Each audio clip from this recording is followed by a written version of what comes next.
Good morning to all the Kohanim.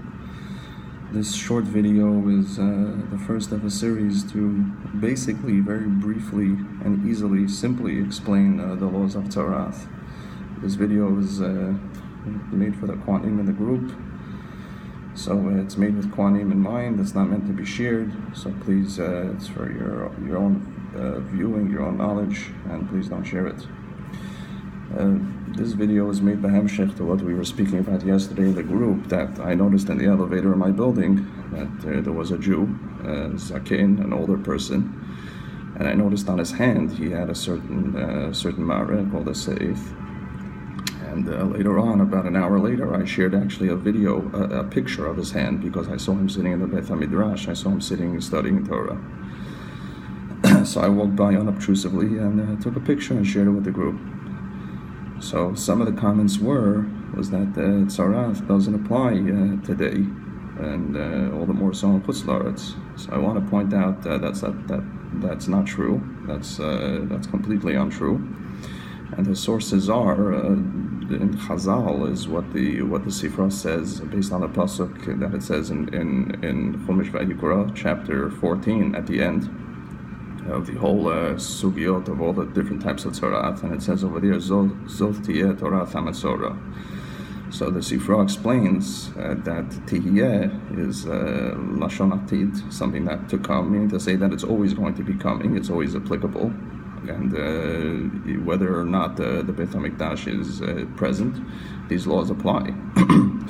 Another very indicating factor is the fact that these mitzvot is something that is a chovat aguf, something that applies to the body of a Jew, and any mitzvah of that sort is applicable both in Eretz Yisrael and chutz la'aretz, which means to say that this mitzvah is applicable even over here and even now. So now that this basically is out of the way and we see that this mitzvah is applicable, so then we can move on in the next videos and discuss exactly what these marot look like, what each of these types of tzaraat look like on a person. Just before I conclude, and keep this video short, there's one more source, and that's from the Shiltot. The Shiltot was the de facto Shulchan Aruch of our generations prior, of Babylonian Judaism, Jewry, which was of course hundreds of years before the creation of the modern Shulchan Aruch. Now, all the halachot that it talks about in Shiltot is something that the halachot that are applicable over here in chutz la'aretz.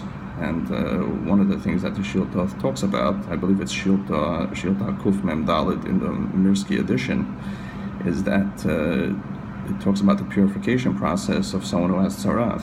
So that's another indicator that our the sages of prior generations were well aware that this is a mitzvah that is applicable. And just one more indicating factor is what the Chinuch, the Sefer HaChinuch, he writes that the prohibition of cutting a hair from a nega, sometimes a nega can have a white hair in it that turns white. It's called, this phenomenon is called Se'ar B'nega Hofach Lavon. So once the hair turns white, it's a very strong prohibition, because it says Hishomer pen, and this is something that's called a lav. And a negative prohibition is even more stronger than a positive one, as is explained in the Mefarshim. So this prohibition, the Chinuch writes, is applicable afilu b'zman hazeh, meaning to say if a person has a white hair, he's forbidden in a lav, and this is a serious issue from cutting that white hair. So I want to thank you for watching. If you have questions, you can post it in the group, or you can send me a WhatsApp. I'll be happy to answer the questions. Again, this is the first of a series, and I hope to share some more short videos on to help the Kohanim identify and to do our job, our mitzvah in viewing the Tzaraat patient and making the call kehalacha.